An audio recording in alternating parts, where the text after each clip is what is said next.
Hey, what's up guys? I'm shaking it up today and coming at you from my truck because I am a busy college student and it's the beginning of May right now. I'm just entering into my last week of the semester. Super busy with finals and end of the semester projects and stuff like that. And so I don't have a lot of time to be making videos right now. I will in about a week, but right now I'm super cramped as far as my schedule is, I should say.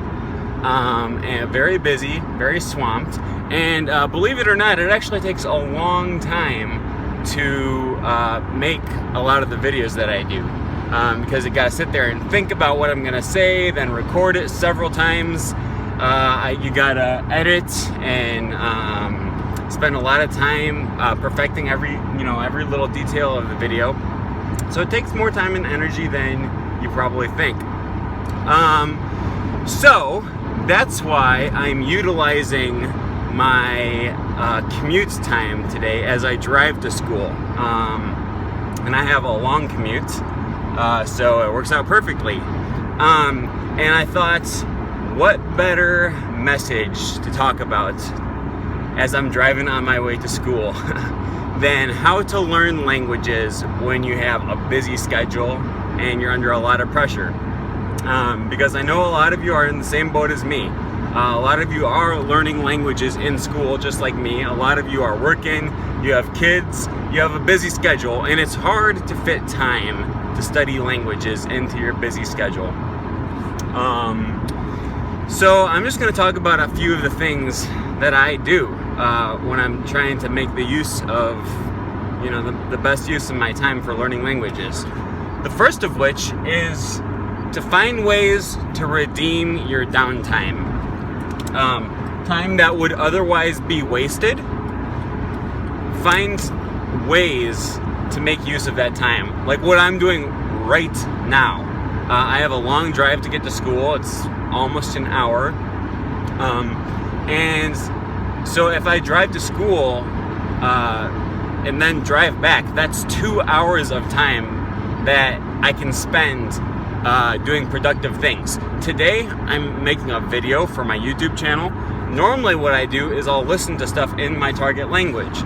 So I'll look up podcasts and stuff on iTunes.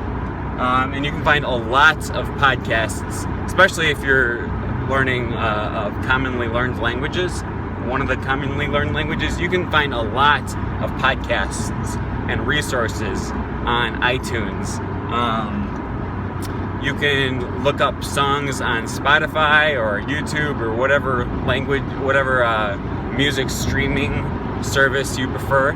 A lot of times I listen to Spanish radio while I'm driving.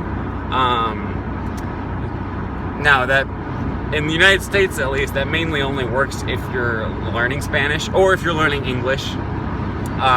There's also like a Russian channel or something. I don't know. I don't speak Russian. I think it's Russian or some Ukrainian or something. But every once in a while, I'll be flipping through the channels and I'll hear it. So I think that's from Chicago. So if you speak a less commonly learned language, you might get lucky and find a radio station in your area. You might just want to do a web search or something like that if you're interested in finding out. But if not, then there's all kinds of resources that you can use. Spotify, Pandora, all kinds of that stuff like that. My favorite method for learning languages in the car is, I've talked about this before, it's the Pimsleur method. And actually I did one video in the past where I was in my truck driving to school practicing the Pimsleur method. And I love this method. Essentially what it is this box comes with 15 CDs or 16 CDs in it. Each CD has 1 hour worth of lessons. It's divided into 2 lessons, each CD. So each lesson is half an hour long, and it's pure audio immersion. So there's no reading or writing. And that's a good thing.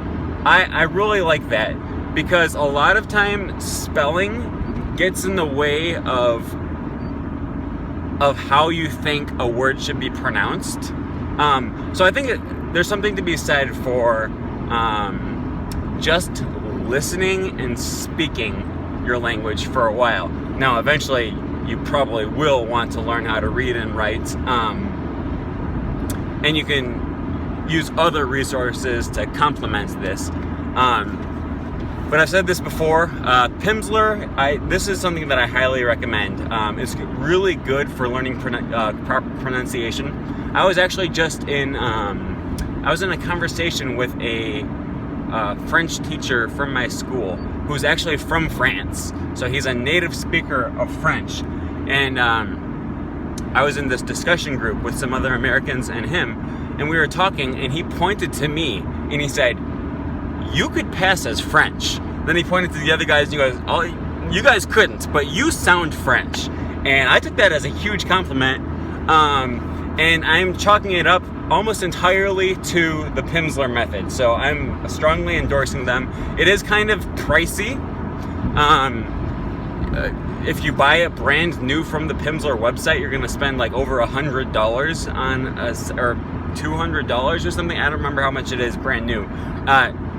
Don't buy it brand new unless you can't find it anywhere else. I found the first two series of Pimsleur French.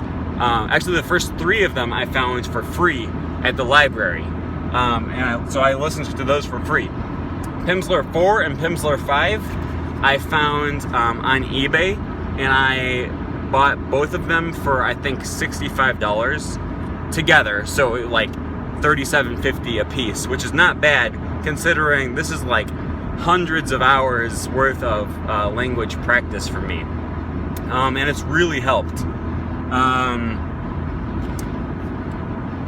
What else? There's so any audio. Audio is great for commuting. Hold on, someone's calling me here. I don't talk on the phone when I'm in the car, so. All right. It was my mom calling, so I'll call her back when I get a chance.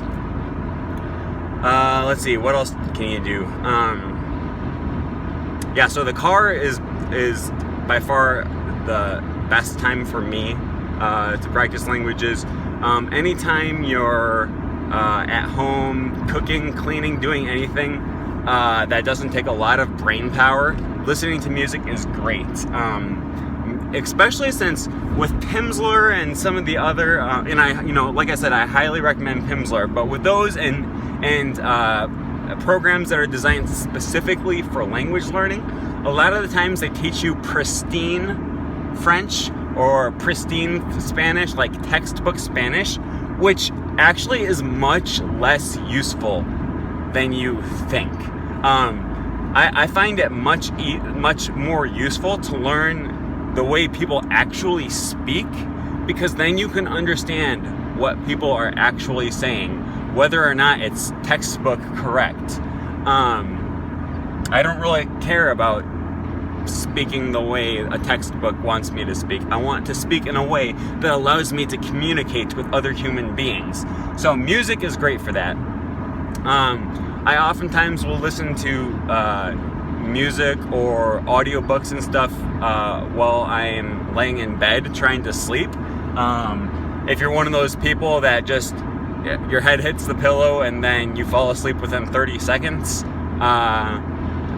this might not work for you, but oftentimes I will lay in bed and not be able to sleep for like an hour or 3 hours or something. So audiobooks are great. I've downloaded a lot of audiobooks from audible.com.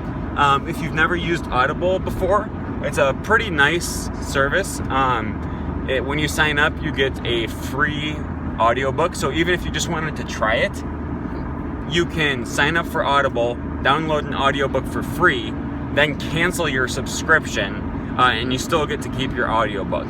And actually, I don't know if they still do this or not, but when I signed up for Audible the first time, I signed up, got my free audiobook, canceled my subscription, and then they said, wait, stop, don't cancel your subscription. If you keep your subscription with us, then we will give you another free audiobook. So I did that. Sorry, I shouldn't be talking while I'm driving. So I did that. I kept my my subscription, got another free audiobook, and then I canceled my subscription. So essentially, I just got 2 audiobooks for free. And then later on, I started my subscription back up again because it's just a great service. And I pay like $15 a month or something like that. And you get 1 free audiobook with that. And there's different payment programs. You can do like $20 a month for 2 free audiobooks or something. I don't remember what the payment plans are. But anyways, this is a really nice service because they have a lot of audiobooks in foreign languages.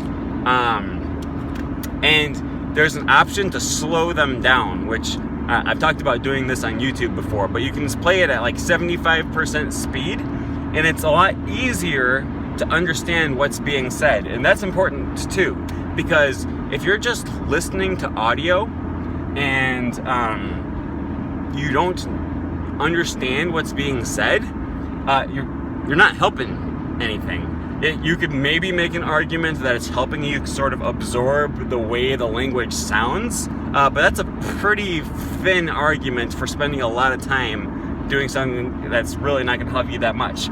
But if you can slow it down and you can actually understand what's being said, then just absorbing a lot of audio input is going to help. It will help you.